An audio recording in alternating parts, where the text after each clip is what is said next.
Good evening मेरे प्यारे बच्चों। एसएससी स्टेनोग्राफर का सेट आपको दिख रहा होगा, एक 2014 का। बेफिक्र रहिए, पूरा सोल्व नहीं करा रहा हूँ, सिर्फ PQRS, एक्टिव पैसिव और डायरेक्ट इनडायरेक्ट में से सोल्व कराऊंगा आपको। नरेशन मेन फोकस हम लोग इसी पे कर रहे हैं फ़िलहाल। एक वीडियो इसी के ऊपर मैं सोच रहा हूँ कंटिन्यूटी के साथ बांधने की, जिससे कि 25 मार्क्स का पोर्सन आपका जो है ये सेफ़ रहे, बिल्कुल ये आपसे ना छूट पाए किसी भी तरह से। इसलिए मैं सोच रहा हूँ कि इसकी कंटिन्यू वीडियो आ जाए एक, जिससे कि आप अपने 25 मार्क्स तक कंप्लीट कर सकें। कम से कम ये तो फिक्स हो। ग्रामेटिकली एरर मैंने आपको करनी सिखाई दी है, कंटिन्यू सिखा रहा हूँ।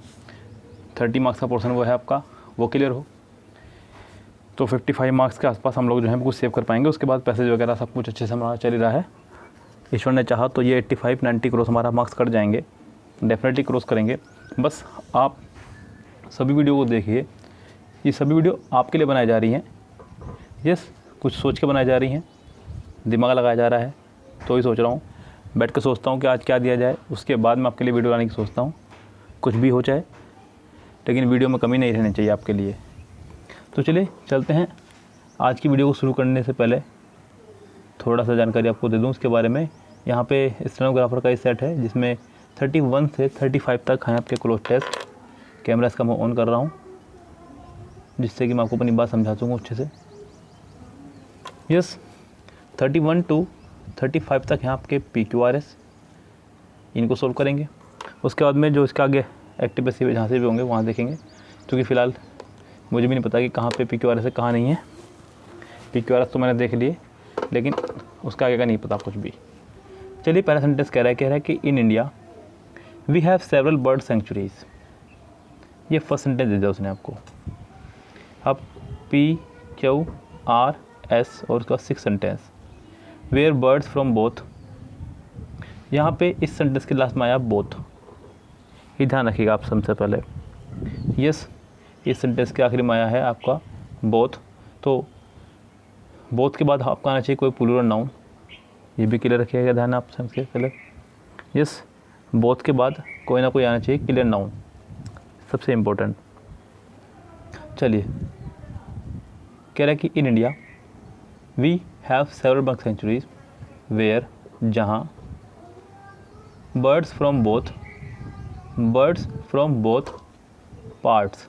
इसके बाद आपका आएगा आर, क्योंकि बोथ के बाद आपको प्लूरल नाउन चाहिए था जो सिर्फ आर में है, पार्ट्स और किसी में नहीं है। यस, ये ध्यान रखें। तो यानी कि ये कन्फर्म हुआ कि पी और आर एक साथ आएंगे, और वो आपका सिर्फ पहले ऑप्शन में ही है, PRQS, यानी कि इसका आंसर हो जाएगा आपका ए। यस, फिलहाल चलते हैं नेक्स्ट सेंटेंस पे।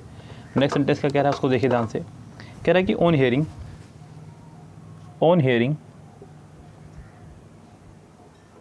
Hearing P in the air crash of the death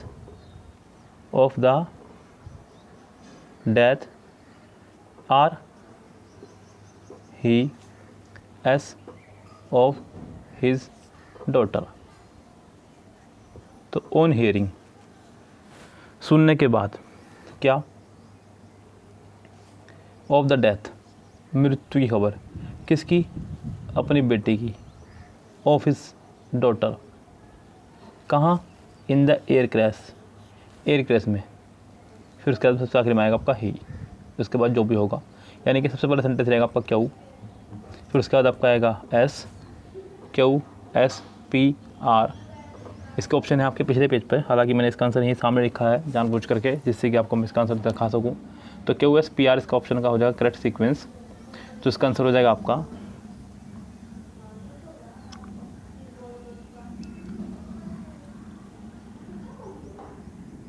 ये तो नहीं है इसके पेज,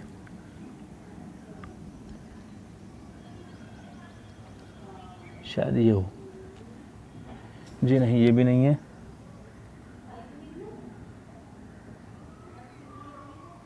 ये रहा इसका पेज होगा। यस, तो इसका आंसर हो जाएगा आपका QSPR। चलते हैं नेक्स्ट सेंटेंस पे। कह रहा है कि अ मैन, उसके बाद आपका आया हु, क्या है उसके बाद आपका हु, अ मैन हु, अब पहली बात तो ये कि अब मैन के लिए वर्ब नहीं आई अब तक। दूसरी बात हु की भी वर्ब आएगी, यानी कि आपको यहाँ पे 2 वर्ब ढूंढनी है। कितनी वर्ब ढूंढनी है आपको? 2 वर्ब। अब ज़रा देखते हैं फटाफट सेंटेंस को। कह रहा है कि हैज़ नॉट, पहले में उसने दिया आपको हैज़ नॉट आ सकता है। उसके बाद अगला है डिस्कवर्ड,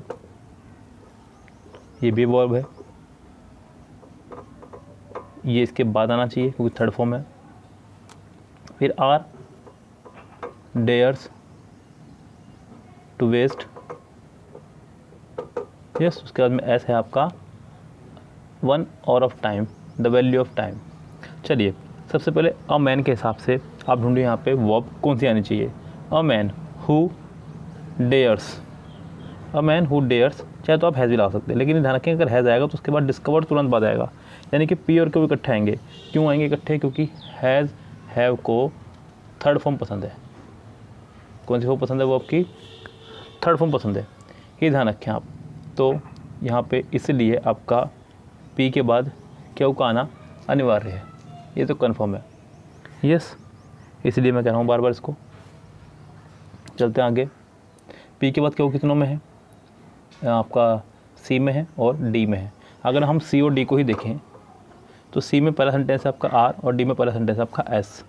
एस से नहीं बन सकता क्योंकि हमें एक वर्ब और चाहिए, क्योंकि एक वर्ब तो होगी आपकी अ मैन की और एक वर्ब होगी आपकी हु की।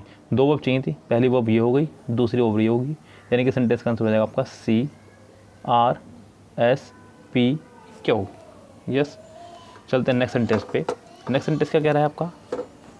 ध्यान से देखिए, बहुत इजीली, कोई दिक्कत नहीं है। Finding no remedy. अगर आप गौर करें तो सेंटेंस में आप एक चीज़ गौर करें, फाइंडिंग नो रेमेडी, और गौर करने वाली बात यह है कि इसके बाद कोमा आया है। जैसे आपको दिखाई दे कोमा, आपको तुरंत एक सब्जेक्ट और ढूंढना है, ये ध्यान रखें आप। आपको एक सब्जेक्ट और ढूंढना है, अब किस सेंटेंस में मिलेगा ये देखना है। Better to die than to live in, from a master who treats me, he said to himself, it is such misery as I am complicated to suffer. अब यहाँ पे हमें साफ साफ दिख रहा है। सबसे पहले अगर मैं सेंटेंस के सीक्वेंस में चलूँ तो मुझे एस दिखा और एस में आखिर में दिखा मुझे सफ़र। सफ़र के साथ आपकी प्रोपोजिशन आनी चाहिए फ्रॉम। क्या आनी चाहिए सफ़र के साथ? प्रोपोजिशन आपकी फ्रॉम, यानी कि एस और क्यू इकट्ठे आएंगे। एस और क्यू इकट्ठे होंगे।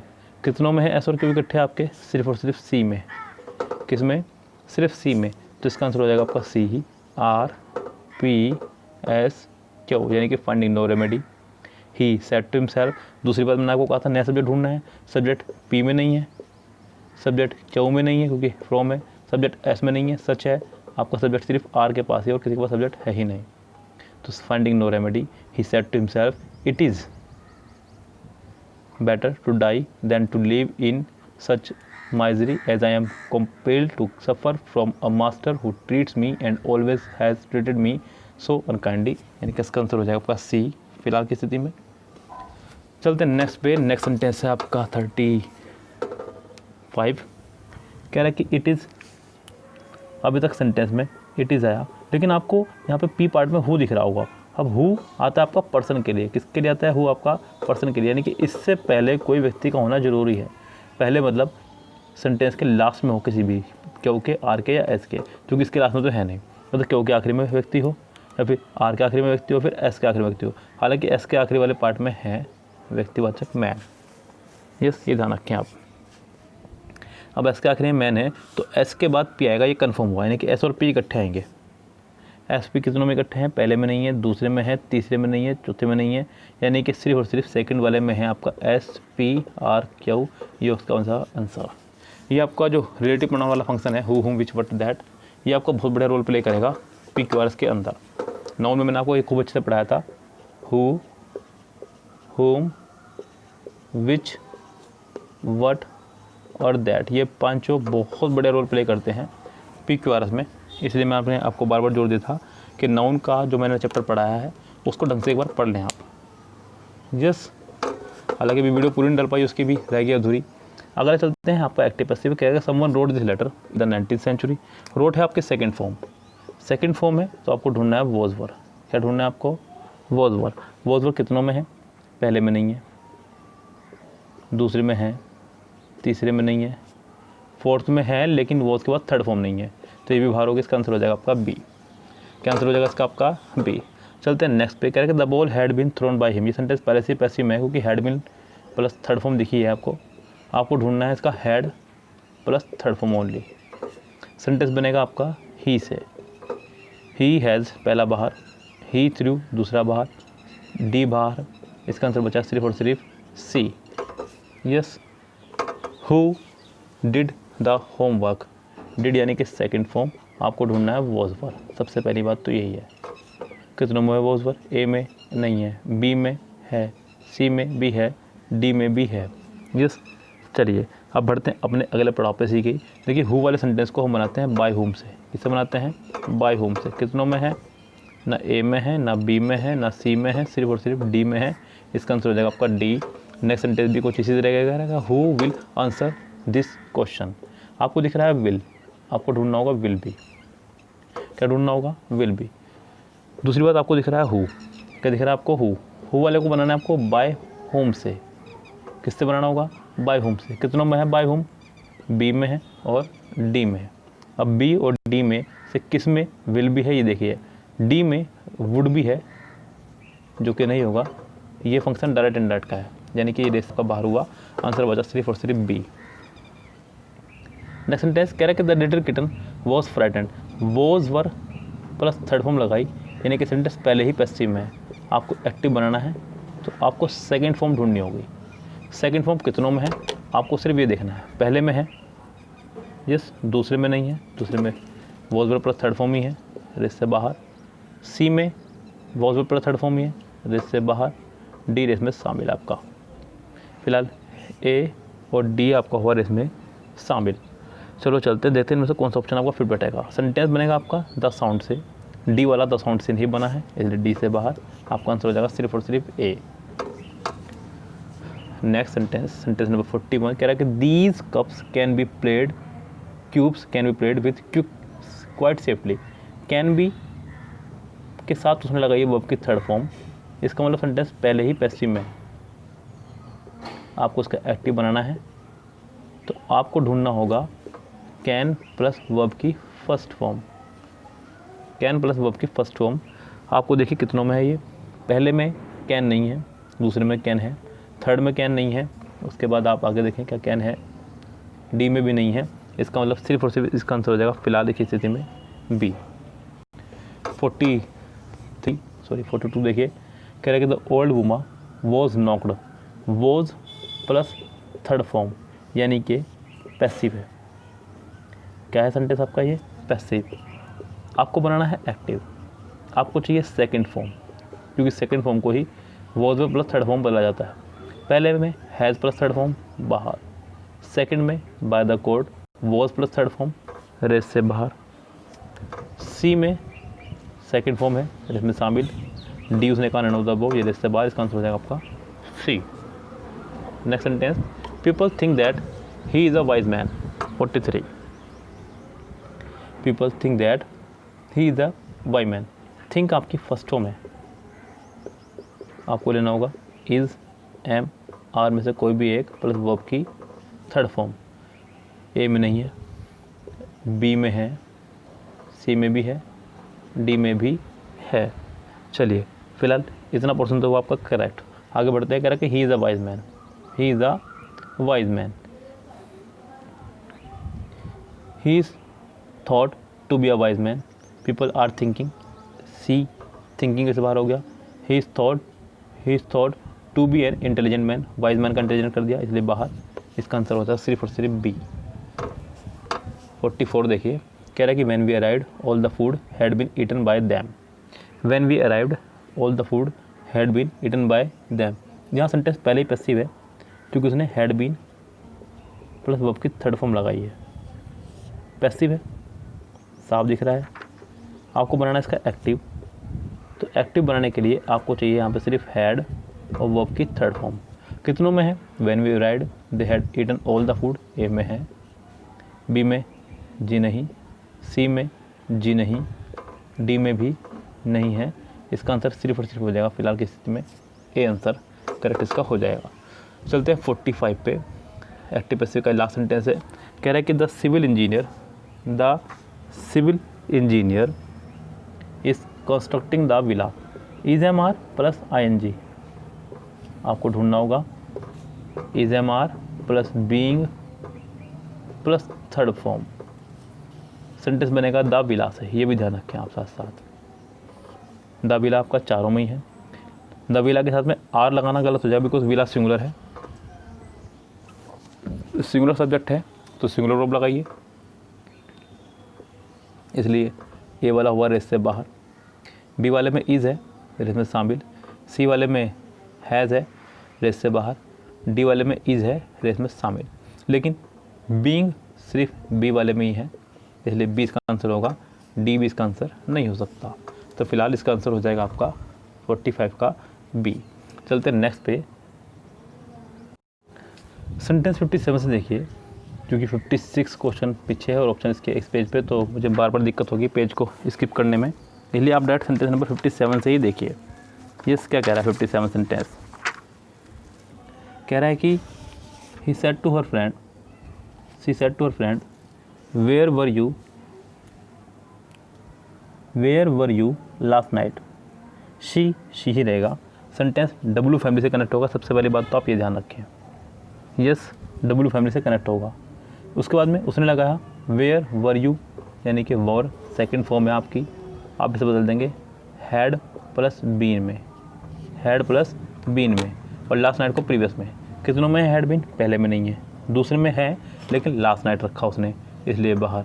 तीसरे में शी बीन, W फैमिली के ही तुरंत बाद उसने हैड लगा दिया, इसलिए इससे बाहर। इसका आंसर हो जाएगा आपका फिलहाल डी।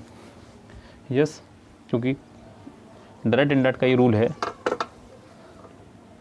कि W family as a conjunction काम करती है, और कंजक्शन के तुरंत बाद सब्जेक्ट आना चाहिए, ना कि हेल्पिंग वर्ब। ये ध्यान रखें आप। तो इस सेंटेंस में आपकी इसी वजह से सेंटेंस बाहर हुआ। सेंटेंस नंबर 58 कह रहा है कि many happy returns of the day we said we wished him many happy returns of the day, we said that many returns of his birthday, B बाहर सबसे पहले। We greeted him on his birthday, many happy returns we said to him of the day, जी नहीं। इसका answer हो जाएगा सिर्फ और सिर्फ C, we greeted him on his birthday, बस सिंपल।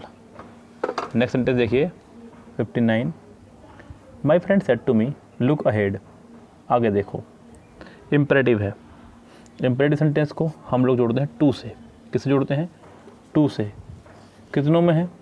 पहले में नहीं है, दूसरे में है, तीसरे में है, फोर्थ में नहीं है। अब आपको बी और सी में से एक ऑप्शन है, माई फ्रेंड आस्क। सी आपका ऑर्डर की वजह से ये बाहर चला गया, आपका आंसर हो जाएगा सिर्फ और सिर्फ बी। यस, तो 59 का आंसर हो जाएगा आपका बी। 60 पे चलते हैं। आई exclaimed with regret that my sister had done a very foolish thing. Sentence आपका पहले ही इनडायरेक्ट है, आपको बनाना है डायरेक्ट, यानी कि आपको उल्टा बनाना है सेंटेंस को। ये ध्यान रखें आप। सेंटेंस में एक्सक्लेमेटरी साइन का आना ज़रूरी है। यस, ये भी ध्यान रखें आप। कह रहे कि आई exclaimed with regret that my sister had done a very foolish thing, what a foolish thing you have done, my sister said to me. I exclaimed with regret that my sister had done a very foolish thing, मेरी बहन ने किया है, ना कि मैंने, तो पहले वाला लिस्ट से बाहर। what a foolish thing I have done, I said to my sister, दूसरा भी इसी वजह से बाहर। थर्ड देखिए, what a foolish thing my sister has done, जी सी, क्योंकि सिस्टर ने किया है foolish thing, सिस्टर के लिए ही है। my sister said to me I have done, ये भी रेस से बाहर, क्योंकि यहाँ इन तीनों ऑप्शन में उसने क्लेम मेरे पर लगाया, जबकि काम किया है मेरी बहन ने, शी ने। तो आप सी से सेंटेंस बनाएंगे, यानी कि सेंटेंस का आंसर हो जाएगा आपका फिलहाल इस स्थिति में सी। 60 सेंटेंस देखिए। Farhan ask me did you meet Sarin, did यानी कि सेकंड फॉर्म को बदलना होगा आपको हैड प्लस थर्ड फॉर्म में। दूसरी बात, सेंटेंस कनेक्ट होगा आपका इफ़ या वेदर से, क्योंकि सेंटेंस स्टार्ट हुआ है हेल्पिंग वर्ब से। जब भी सेंटेंस आपका हेल्पिंग वर्ब से स्टार्ट हो तो आपको सेंटेंस करना होगा इफ़ या वेदर से कनेक्ट, ये ध्यान रखें आप। अब इफ़ या वेदर यहाँ पर कितने सेंटेंसेस में, इसको देखिए फटाफट ध्यान से, फिर हम लोग बढ़ेंगे आगे। यस कह रहा है कि पहले में इफ़ है, यस, दूसरे में वेदर है, यस, तीसरे में सभी में ही है, खुशी की बात है। Farhan ask Sarin, Farhan ask me, ask me, ask me, पहले वाला सरीन की वजह से बाहर, बी सी डी इसमें शामिल। If she had met me, ठीक है, उसने दूसरे में लगाया if she had met Sarin, Sarin आपका एक नाम है जो कि चेंज नहीं होगा, ये ध्यान रखें, नाम में कभी कोई बदलाव नहीं होता, तो ये अभी इसमें शामिल है। दे नहीं होगा, they had met Farhan, Farhan नहीं होगा, यहाँ पर सरीन था, इसका आंसर हो जाएगा आपका बी। 62 देखिए, the teacher told his student that they should do homework, यहाँ सेंटेंस में उसने लगाया शुड। यस आपको ढूंढना होगा शैल, कितनों में है, the teacher order the student do their homework, the teacher order the student watch your homework, the teacher order the student do your homework, the teacher order the student do my homework, the teacher order the student do your homework, यहाँ पे इसका answer हो जाएगा आपका सी। Yes सी की should की sir करने की आवश्यकता यहाँ नहीं है, क्योंकि किसी ऑप्शन में नहीं है, पहली बात तो यही है, सबसे बड़ी मजबूरी तो आपकी यही है। यस और इसके अलावा मैं क्या जवाब दूँ आपको, thank you I said to the stranger. 63 I told the stranger thank you, I thanked the stranger, बिल्कुल सेंटेंस में थैंक यू है तो आप सेड टू को ही थैंक्ड बदल दीजिए, सेंटेंस आपका अपने आप ठीक हो जाएगा, यानी कि इसका आंसर हो जाएगा आपका सिर्फ और सिर्फ B. The boy said alas I have lost the match. 64 आपको दिख रहा होगा हैव, आप ढूंढिए हैड, कितनों में है, पहले में जी नहीं है, दूसरे में जी नहीं है, थर्ड में है और फोर्थ में है, सी और डी में है। The boy exclaims regretfully that I first person subject के अनुसार चेंज नहीं हुआ है, इसका मतलब इसका आंसर हो जाएगा सिर्फ और सिर्फ सी। फिलहाल चलते हैं नेक्स्ट सेंटेंस पे और यह है लास्ट सेंटेंस। कह रहा है कि he says I am reading now, sentence में आया आपका सेज, जब भी सेंटेंस में आपका आ जाए सेज या विल से, तो इन्वर्टेड कोमा के अंदर वाले पार्ट का टेंस चेंज नहीं होता है, ध्यान रखें आप। So I am reading now का आई एम रीडिंग नाउ ही रहेगा, बस आई बदल जाएगा अकॉर्डिंग टू सब्जेक्ट, क्योंकि फर्स्ट पर्सन है। Yes first person according to subject, according to subject यहाँ पर हो जाएगा शी, क्योंकि she says I am reading now, she says that she is reading, now का हो जाएगा देन, नाउ का हो जाएगा आपका देन, कितनों में है, शी वॉज रीडिंग नाउ, ए बाहर, बी बाहर, सी इसमें शामिल और डी भी इसमें शामिल, लेकिन इसका आंसर हो जाना चाहिए सी, जो ज़्यादा फिट बैठेगा, डी नहीं बैठेगा, इसका आंसर हो जाएगा आपका सी। तो ये था आपका एसएससी स्टेनोग्राफर का एक सेट 2014 से, इसके कुछ क्वेश्चन मैंने आपको करवाए। शाम आज 8 बजे आपके लिए एक्टिव पैसिव का एक चैप्टर हमने शुरू किया है सुबह, उसका कंप्लीट लेक्चर होगा, तो देखना ना भूलें। सुबह वाले लेक्चर को भी कंप्लीट करने इसी बीच आप क्या अभी भी 4 से 5 घंटे हैं, लगभग 4 घंटे तो कम से कम वहीं इस वीडियो को देखने के बाद 3-3.5 घंटे रह जाएंगे।